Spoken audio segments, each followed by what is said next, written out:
Teman-teman member DNA, semoga kita semua selalu diberikan kesehatan lahir dan batin, umur yang panjang yang bermanfaat, dan juga limpahan rezeki.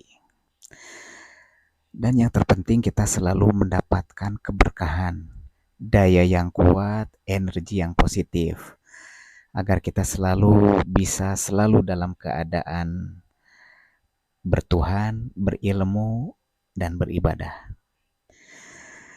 Teman-teman, kita tahu saat ini eh, pembuktian atau sidang pembuktian kasus DNA yang melibatkan Pak Daniel AB dan kawan-kawan sudah akan memasuki babak kedua atau babak lanjutan. Pada kesempatan ini saya ingin bertanya kepada teman-teman, kira-kira seperti apa harapan teman-teman? Kalau pertanyaan itu datang kepada saya akan menjawab, harapan saya Pak Daniel AB tidak bersalah dan dapat kebebasan. Pak Daniel AB dan kawan-kawan semua yang sudah menjadi terdakwa dinyatakan tidak bersalah. Dan DNA Pro dapat beroperasi kembali. Itu harapan saya. Tentu ini semua bergantung kepada jawaban teman-teman. Ya. Kita tahu bahwa saat ini kita selalu berdoa kepada Tuhan. Kita selalu mengendalikan pikiran kita, hawa dan nafsu kita, emosi dan ambisi kita. Dan juga kita tidak ingin dikendalikan oleh pikiran yang dibaluti hawa dan nafsu. Dan kita juga sudah tahu diri kita, pikiran kita, jiwa kita, di sebalik jiwa kita, ruh kita udah selalu berdoa kepada Tuhan kita masing-masing. Bahwasanya apa yang kita inginkan dapat dikabul olehnya. Nah, saya bertanya bahwa kiranya apa yang diharapkan oleh teman-teman dalam menghadapi pembuktian ini, yaitu dalam sidang pembuktian ya. Tentu kita tidak ingin gegabah dengan jawaban kita, ya, mengingat apapun yang kita ucapkan, apapun yang kita pikirkan, apapun yang kita rasakan, semuanya sudah menyatu di dalam doa. Dan itu akan direspon oleh alam semesta. Ya. Kalau Tuhan itu selalu merespon, ya. Hanya saja yang jadi masalah, Tuhan selalu melalui apapun yang Tuhan mau, ya. Apakah lewat hakim, apakah lewat pemerintah, apakah lewat mungkin pemimpin kita Pak AB, atau lewat siapa saja yang Tuhan mau, ya. Itu yang jadi masalah. Tuhan selalu merespon dengan cepat, dan itu juga. Ya, dan sekarang bergantung kepada kita, ya. Seperti apakah respon kita? Saya ingin menganalogikan kepada pengalaman yang lain, ya. Beberapa hari yang lalu saya keluar dari rumah, lalu saya jalan menuju ujung jalan di depan rumah saya. Terlihat ada 3 orang yang sedang berkumpul karena saat itu sore hari. Yang satu saya lihat dia memakai jaket yang menunjukkan bahwa dia seorang driver dari ojek online. Yang dua, dia pakai celana pendek, sepertinya dia bukan pegawai, bukan PNS ataupun bukan pegawai, tapi kelihatannya dia seseorang yang biasa bekerja sebagai buruh harian, ya. Dan yang satunya lagi kelihatannya itu eh, seorang pensiunan karena usianya sudah di atas 60 ya, seorang pensiunan mungkin PNS ya. Lalu saya datang nimbrung dan ngobrol. Lalu ngomong-ngomong saya bertanya kepada mereka, "Pak, kalian membutuhkan mobil tidak?" Yang nampak seperti pensiunan menjawab gini, "Wah, kalau saya tidak butuh karena mobil itu kita harus bayar pajak, harus keluar bensin, harus servis dan sebagainya. Jadi saya tidak butuh." Nah, itu adalah sikap ya. Sikap penolakan terhadap eh, benda yang namanya mobil. Ya, karena saya menawarkan, "Bapak butuh mobil tidak?" Seperti itu. Jawabannya seperti itu. Loh, kalau Akang yang satu, ya saya menunjuk kepada yang nampak seperti dia buruh harian. Saya tanya, "Kalau Akang butuh mobil nggak?" "Saya butuh mobil, tapi mana mungkin. Karena saya tidak bekerja. Saya tidak mempunyai pekerjaan yang tetap. Mana mungkin saya punya mobil." Jadi dari dua jawaban ini, saya menyimpulkan bahwa sikap terhadap eh, objek yang mungkin menjadi impian setiap orang itu sikap penolakan.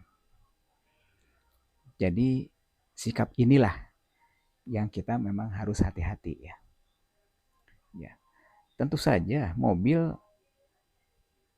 bisa dimiliki oleh siapapun dan pegawai banyak juga yang tidak mempunyai mobil ya. Karena mungkin gajinya 3 juta per bulan dan dia mempunyai kebutuhan 4 juta per bulan. Jadi banyak juga pegawai yang tidak memiliki mobil atau kendaraan. Jawaban dari salah satu daripada teman saya di ujung jalan itu adalah penolakan. Jadi sikap kita dalam menghadapi pembuktian bahwa Daniel AB dan kawan-kawan ini bersalah atau tidak, DNA ini layak untuk comeback stronger atau tidak adalah juga bergantung kepada sikap kita sebagai member DNA. Kalau saya, tentu saya berharap dan saya merasa yakin ya bahwa Pak Daniel AB itu tidak bersalah 100% dan bebas. Ya, Pak Daniel AB dan kawan-kawan itu tidak bersalah 100% dan mendapatkan kebebasan dan DNA bisa comeback stronger. Itu udah sikap saya. Saya berharap teman-teman, saya tanpa harus memaksa, mempunyai sikap yang hati-hati dalam permasalahan yang sedang kita hadapi saat ini. Baik teman-teman, menurut pendapat saya mengenai takdir dan nasib ya. Takdir dan nasib. Takdir itu adalah ketentuan Tuhan melalui ketentuan yang ditunjukkan lewat alam. Itu takdir. Ketentuan Tuhan. Nasib itu adalah ketentuan sebagai hasil dari usaha manusia. Itu nasib. Ketentuan akhir dari usaha manusia. Jadi, takdir adalah hal yang tidak bisa dirubah karena sudah ketentuan, sangat sulit untuk merubahnya. Kalau nasib adalah hal yang patut kita rubah dan kita dapat usahakan untuk atau perjuangkan untuk kita dapat merubahnya. Itu nasib. Nah, dalam hal ini kita semua member DNA juga turut berpartisipasi dalam berjuang menentukan nasib. Tentu Saya yakin semua atau seluruh member DNA ini percaya dengan Tuhan dan percaya dengan takdirnya, serta dapat menerima takdir sebagai ketentuan Tuhan dengan ikhlas pada akhirnya. Tetapi yang namanya nasib patut kita perjuangkan.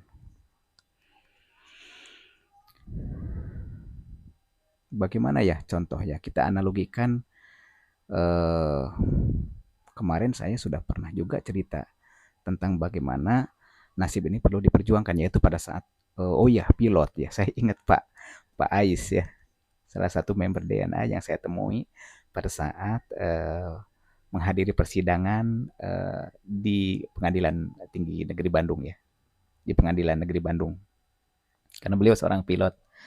Jadi saya menganalogikan, eh, bagaimana kita menyikapi terhadap takdir. Ya takdir ya kita nggak bisa merubahnya ya, dan kita terima saja ya, karena itu udah ketentuan daripada alam, ketentuan daripada, Tuhan ya.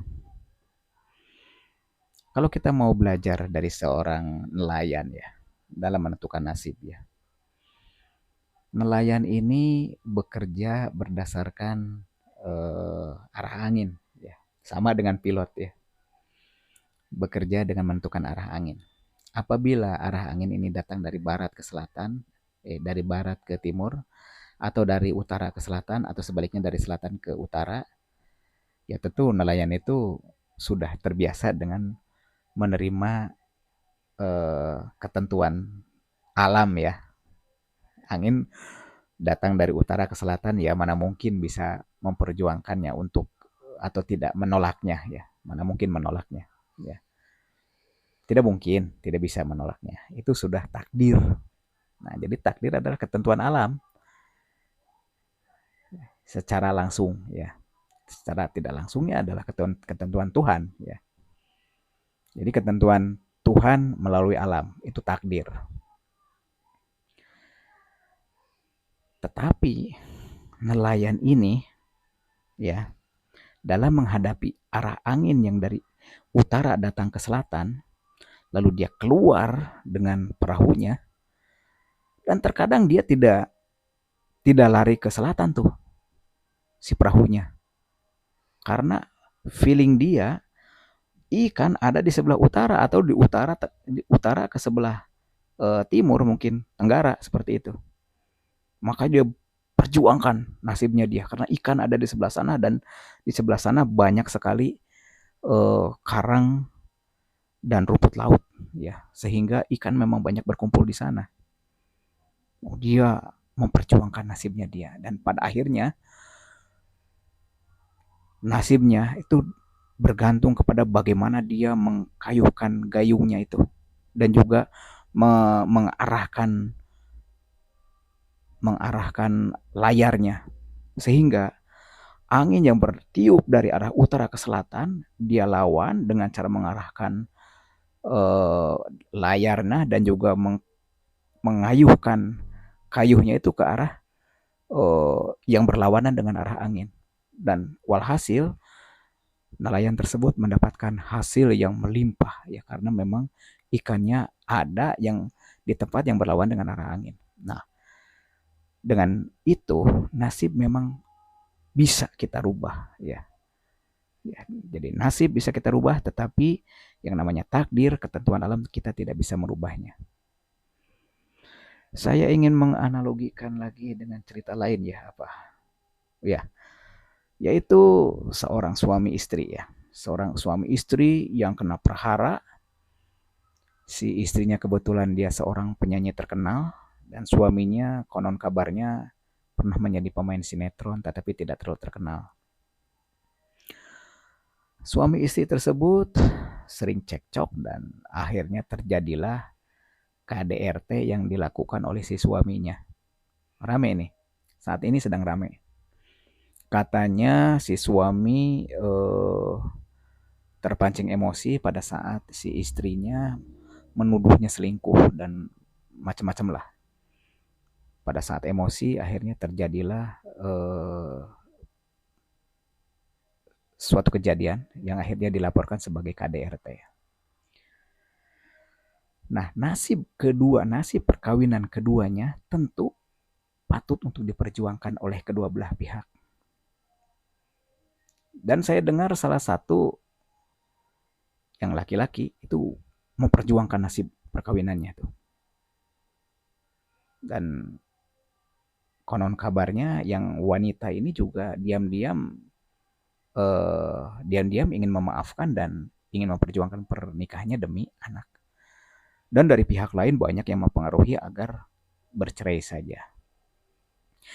Nah, pada saat perjuangan mereka sudah maksimal ya dan menghasilkan hasil bahwa mereka harus rujuk kembali, maka nasib perkawinan mereka dapat diselamatkan dan dapat dirubah dari yang seharusnya berpisah menjadi tidak jadi berpisah dan rujuk kembali. Itu nasib ya. Tetapi nasib yang sudah tidak bisa dirubah dan sudah diperjuangkan secara maksimal oleh kedua belah pihak, tetapi ketentuan alam atau ketentuan Tuhan menentukan bahwa mereka harus berpisah, ya berpisah. Ya sudah berpisah dan itu sudah ketentuan alam. Mau bagaimana lagi? Mau berjuang yang sedemikian hebatnya, tetap saja memang seharusnya terjadi perceraian ya. Dan memang sudah dari LM-nya seperti itu. LM itu Lauh Mahfud. Sudah dari ketentuan sananya ya. Harus berpisah. Maka sebagai umat manusia yang beragama tentu percaya dengan ketentuan Tuhan, namanya takdir. Takdir itu harus diterima dengan ikhlas. Tetapi nasib patut untuk diperjuangkan. Nah, demikian teman-teman, itu apa namanya analogi ya. Apa ya analogi itu? Ya mungkin saya membandingkan cerita ya, metafora ya, yang apa namanya ada di dalam kehidupan kita. Mudah-mudahan teman-teman dapat memahami itu antara nasib dan takdir. Hubungannya dengan apa yang sedang kita perjuangkan, yaitu mengkawal dana kita, di mana perjuangannya adalah ini Pak Daniel Abi dan kawan-kawan yang sekarang sudah dalam pembuktian justice di Pengadilan Negeri Bandung. Tentu kita berharap ya member-member semua itu mempunyai sikap ya, sikap yang tidak gegabah ya, karena ini akan direspon oleh Tuhan ya. Kalau Tuhan sudah merespon dan akhirnya memunculkan ketentuannya, maka kita tidak bisa apa-apa dan kita hanya bisa menerima dengan ikhlas karena mau sudah terlambat ya. Pada saat ini segalanya belum terlambat ya.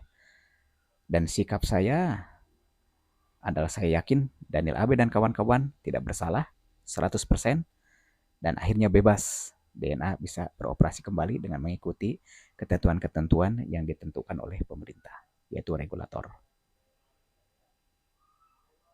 Teman-teman yang saya hormati, yang saya sayangi, saya tak henti-hentinya terus mendoakan teman-teman selalu sehat, lahir dan batin.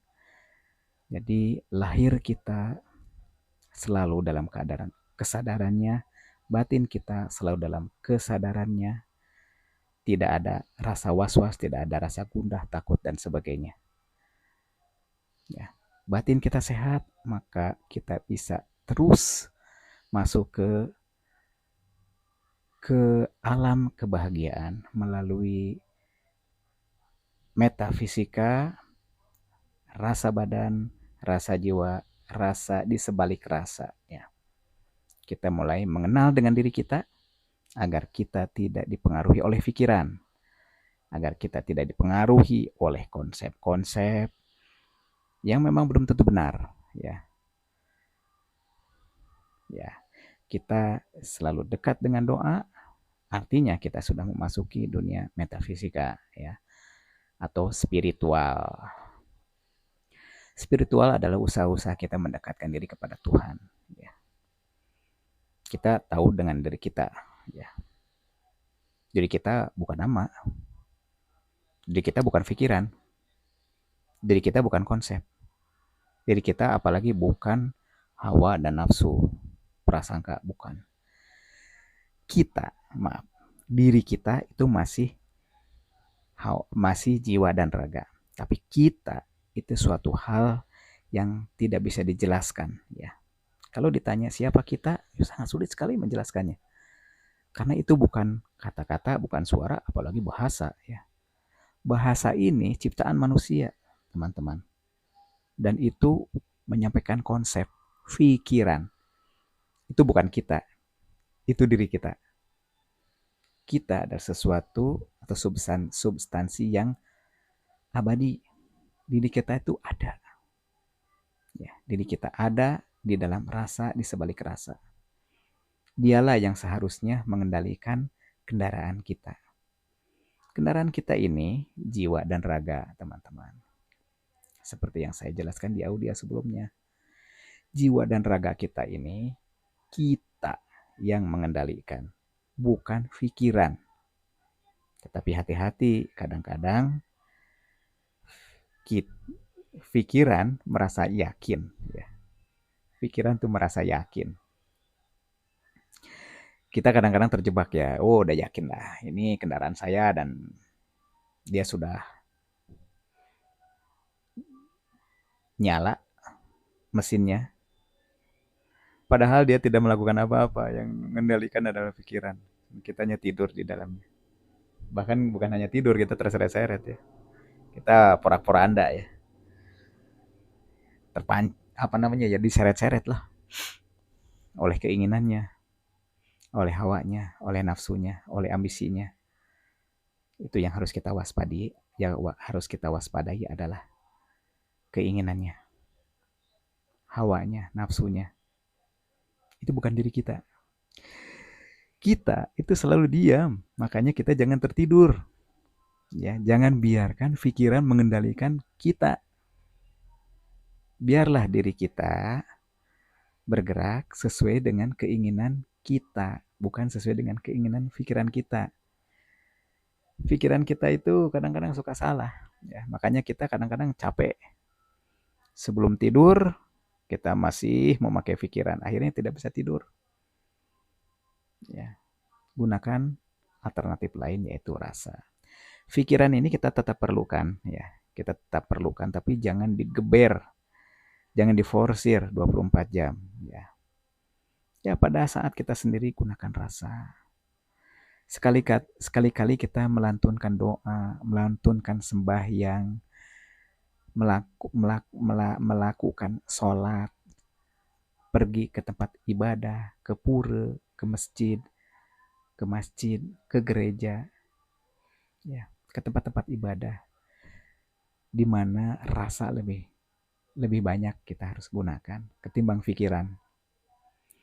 Kalau pikiran itu nanti ada keinginan, ada hawa dan nafsu, kan sangat tidak nyaman kita memasuki pura, tetapi kita memikirkan hal-hal yang kotor lah, memikirkan ambisi lah, memikirkan kebencian lah.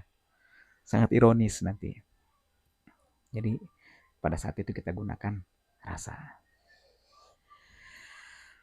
Baik, selanjutnya apa ya teman-teman, ya. Pada kesempatan ini saya ingin encourage teman-teman, ya, bahwa dengan hanya mendengarkan audio ini pasti kita beruntung, ya, pasti kita beruntung. Makanya simak baik-baik, ini bisa mendatangkan rezeki, bisa mendatangkan uang. Yang kita pikirkan, oke, saat ini ayo kita bersama-sama memikirkan, yaitu memikirkan tentang uang. Karena kita investasi di DNA itu kan uang, kan? Yang kita cari uang. Oke, kita pikirkan uang. Atau bagaimana kita memikirkan supaya kita ini kaya. Oke. Saya juga ingin bertanya lagi nih. Saya ingin bertanya,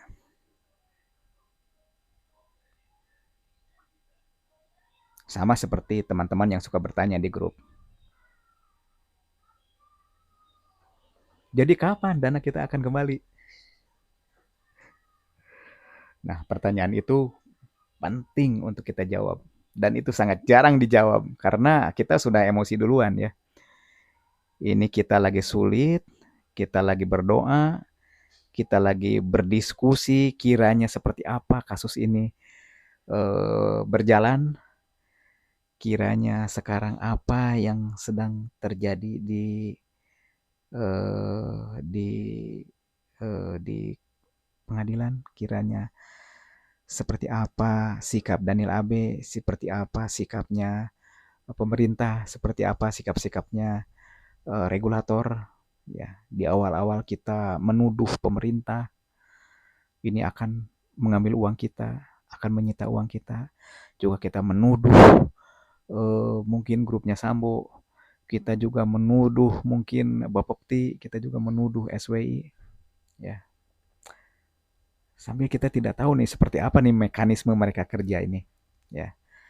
Kita juga sudah menuduh nih Daniel Abe kadang-kadang kan gitu ya, jangan-jangan ini sudah dibawanya nih uang kita kan gitu. Oke, pertanyaannya adalah jadi kapan dana kita kembali? Nah, ini harus kita sikapi. Apakah sikap kita mau negatif atau positif? Ya, ini penting sekali. Ya, kita mau negatif atau positif? Kalau saya ingin positif. Kapan uang kita kembali? Pasti kembali. Ya, segera. Ya, saya hanya bisa menjawab semampu sikap saya, yaitu uang kita pasti kembali segera. Tidak ada kata-kata lain. Pasti kembali segera. Daniel Abe tidak bersalah. Daniel Abe dan kawan-kawan tidak bersalah. Bebas. DNA Pro. Come back stronger. Hanya itu. Saya menyingkirkan malaikat pencatat dosa. Saya mengundang malaikat pencatat kebaikan. Saya bertanya kepada malaikat dan saya meminta kepada malaikat pencatat hal-hal yang negatif. Saya tidak butuh engkau. Saya butuh malaikat yang pencatat kebaikan. Itu sikap saya. Jadi kalau ada sikap-sikap yang suka terdengar di grup, Daniel Abe sudah pakai baju orange, mana mungkin dana kita kembali. Nah itu sikap yang negatif ya, dan itu penolakan. Ada juga yang menjawab begini, sudah MC, ya, tapi ada senang, ada yang jawab lagi tuh, oh, MC-nya kan tidak benar, itu MC atau apa kan, itu kan sedang tidak bisa sedang tidak boleh beroperasi, ya tidak dengan mudah meng-MC-kan, melakukan MC seperti itu juga adalah offense ya, pelanggaran ya. Nah, sikap kita yang memupuk rasa positif itu baik. Ya. Seperti saya selalu bersikap, dana kita pasti kembali. DNA comeback stronger, dan Daniel Abis dan kawan-kawan dinyatakan tidak bersalah 100%. Ya kalau kesalahannya 5%, memang kesalahan sih kesalahan. Tetap 5%, ya kebenarannya 95% misalnya. Lebih banyak.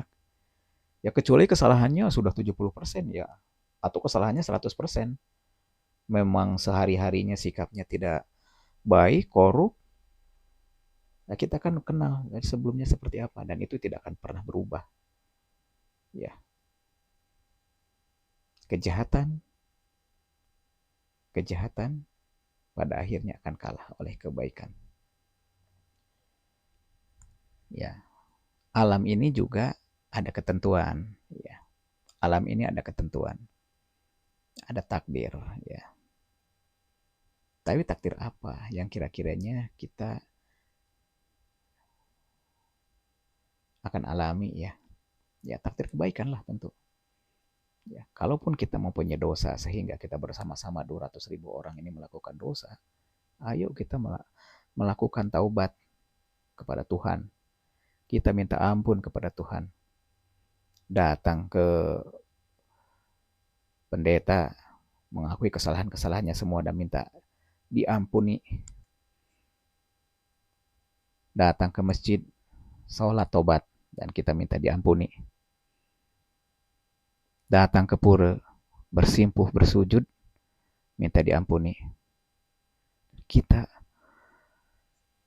minta ampun kepada Tuhan sebagai sikap. Kita tahu diri apabila itu dosa ada di pihak kita. Ya, ini sikap ini penting sekali ya. Sikap ini penting sekali. Kalau sikap kita ditujukan dengan ketakutan, waduh, bahaya sekali.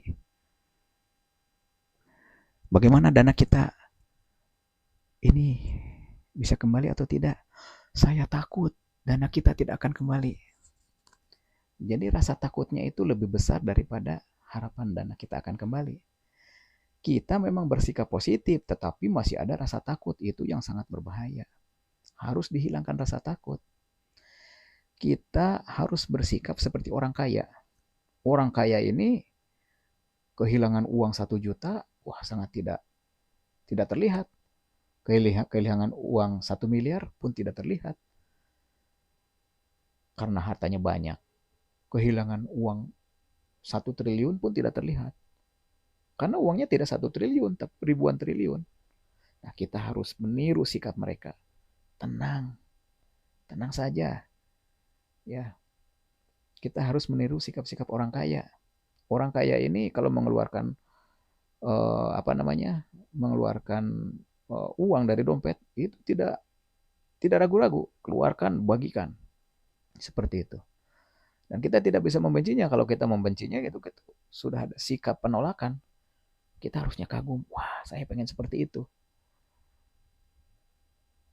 Ya. Jadi saat ini kita harus mempunyai sikap seperti orang kaya. Saat ini dana kita memang ada di DNA. DNA yakin akan kembali. Tenang saja. Kita bersyukur. Bersyukur itu riang gembira. Riang gembira. Yang penting sikap kita adalah sikap yang tepat. Tuhan itu pasti memberikan rezeki kepada kita semua. Kalau lapar, ya makan. Pasti makanlah. Kalau tidak makan kita udah tidak hidup dari kemarin-kemarin. Dengan disegelnya DNA kita masih hidup sampai sekarang. Termasuk Bu Intan yang kemarin kita tahu bahwa beliau sangat berat sekali menghadapi ujiannya karena uang pensiunnya masuk ke DNA dan belum kembali modal. Ya Tuhan, pertolongan Tuhan lewat kita semua.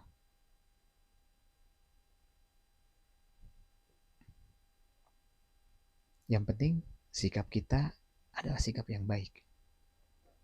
Hilangkan rasa takut. Kembali kepada Tuhan. Tuhan itu sudah akan menjamin rezeki kita masing-masing. Ya. Buktinya tadi sudah diceritakan. Ya. Pasti pertolongan itu datang. Dan kalau tidak datang kita sudah kelaparan sampai sekarang. Buktinya kita masih hidup. Sikap kita jangan menentang alam. Jadi kalau lapar ya tinggal makan. Misalnya hari ini makan. Wah bagaimana besok ya? Nggak usah dipikirkan. Karena itu sikap-sikap. Jadi pikiran kita yang akan menghancurkan kita, yang akan mengganggu kita. Pada saat Tuhan akan memberikan jalan, pikiran kita membelokkan. Jadi kita harus meniru orang-orang yang sudah di atas angin, yaitu sudah menjadi kaya. Kita harus tiru. Orang kaya itu tidak pernah ragu dengan mengeluarkan uang itu. Kita ikutin sikap itu. Orang kaya ini selalu bersikap, bersikap royal. Kita harus ikutin sikap itu agar kita bisa menjadi orang kaya. Dan semua juga adalah seperti orang kaya. Ya kita harus seperti orang kaya. Kalau kita mau meniru, kita harus seperti bos trader, bos trading, ya ikutin gaya bos trading. Kalau kita mau mengikuti investor besar, ya ikutin. Nah di DNA ini kan banyak investor-investor besar yang cuek-cuek aja. Ya ikutin lah. Sebetulnya tidak cuek-cuek aja, dia berdoa juga itu. Cuman tenang, dia udah pengalaman. Dia udah biasa menghasilkan uang miliaran triliunan. Simpan di DNA 5 miliar kan tenang-tenang saja. Ya, ya beda kelasnya. Ya ini member DNA ini beda kelas masing-masing ini. Ya kita mau sebagai makhluk, kita mempunyai kekuatan yang sama tetapi pengalamannya berbeda. Kita harus ikutin sikap-sikap mereka. Dan ada analogi lain. Musim kemarau. Kita mempunyai bak mandi. Ada air. Airnya cuma sedikit. Masuk ke dalam bak air di kamar mandi kita. Tapi karena kita pelit, air itu kita pakai sedikit saja. Sehingga air kecil yang mengalir itu sampai terbuang lagi. Ya, kenapa kita tidak pakai aja air itu untuk mandi, untuk nyuci, toh nanti akan terisi lagi. Daripada bak dalam keadaan penuh terus tetapi kita tidak memakainya air itu. Ya kita memang lihat bak itu penuh. Dan kita tidak memakai air itu.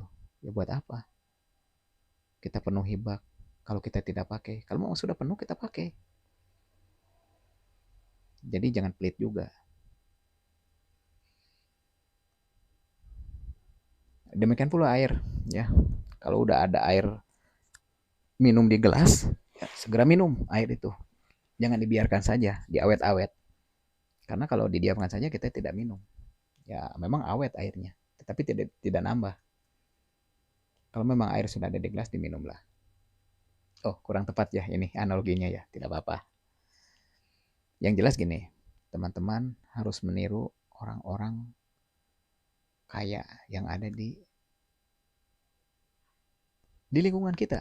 Ya, coba lihat investor-investor besar yang 1M ke atas itu. Ya tenang-tenang aja dia. Kenapa? Ya mungkin sudah biasa ya dengan bisnis begini. Ya, yang ada mental positif. Ya pada saat kembali pun ya kembali aja. Atau kita bersikap seolah-olah memang udah kembali modalnya. Ya saat ini sudah kembali kok modalnya kan gitu. Ya udah. Biarkan saja sambil tetap berusaha mengkawal. Jadi yang terpenting sikap kita. Sikap kita menghadapi permasalahan ini dan hilangkan rasa takut. Sekarang mengenai bersyukur. Ya, ini syukur ini belum pernah saya bahas nih. Kalau sabar sudah, ikhlas pun sudah ya. Mungkin teman-teman yang lupa dengan definisi sabar. Sabar itu menanti tanpa ada prasangka buruk.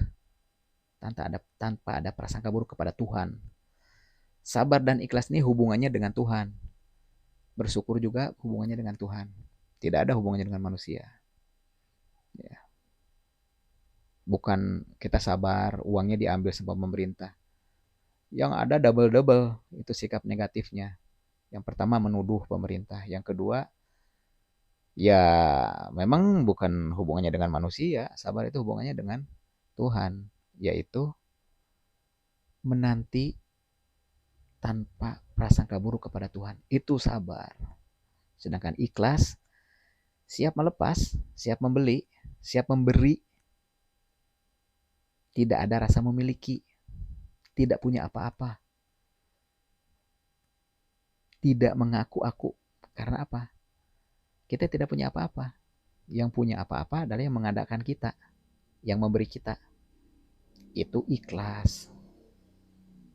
Ya, ikhlas ini harus seperti buang air lah, buang BAB gitu, seperti itu. Nggak usah diomong-omong.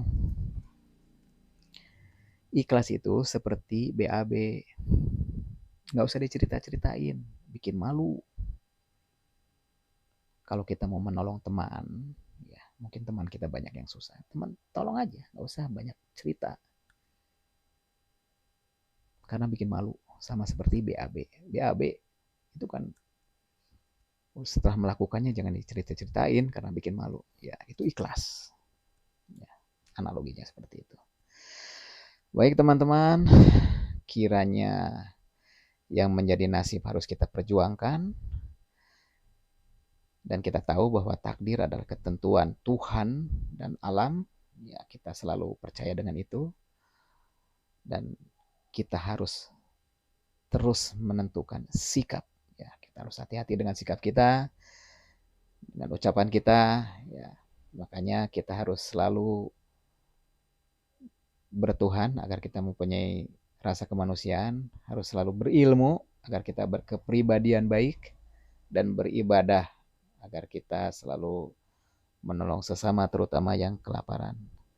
Semoga teman-teman selalu diberikan kesehatan lahir dan batin, umur yang panjang yang bermanfaat, dan limpahan rezeki. Ya.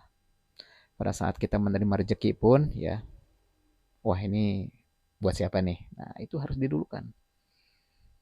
Ya, bukan tidak mungkin kalau kita sekarang sikap kita tidak hati-hati, maka hari ini kita tidak dapat apa-apa, teman.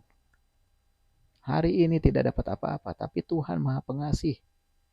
Kita masih bisa makan, masih bisa minum, masih bisa bernafas. Artinya apa? Kesempatan ini masih sangat terbuka. Ya, nikmatin. Dan satu lagi yang tadi saya lupa hampir nih. Bersyukur. Bersyukur itu bukan mengucapkan alhamdulillah, bukan mengucapkan puji Tuhan, bukan mengucapkan astungkar, bukan. Ya kalau mengucapkan itu ya baik-baik saja. Bersyukur itu adalah bergembira, bersukaria. Ya, kita harus bersukaria. Ya, itu adalah bersyukur. Ya, karena memang Tuhan sudah mempersiapkan ini semua untuk kita bahagia. Maka berbahagialah. Jaga sikap kita, jangan sampai menolak. Hati-hati dengan sikap kita. Be happy, don't worry, be happy. Wah, itu lagunya seperti itu. Jaga sikap, selalu positif. Jangan ada rasa takut. Jangan ada rasa was-was. Semuanya akan baik-baik. Dana kita aman. Dan DNA comeback stronger. Terima kasih, sampai jumpa di audio berikutnya. Salam.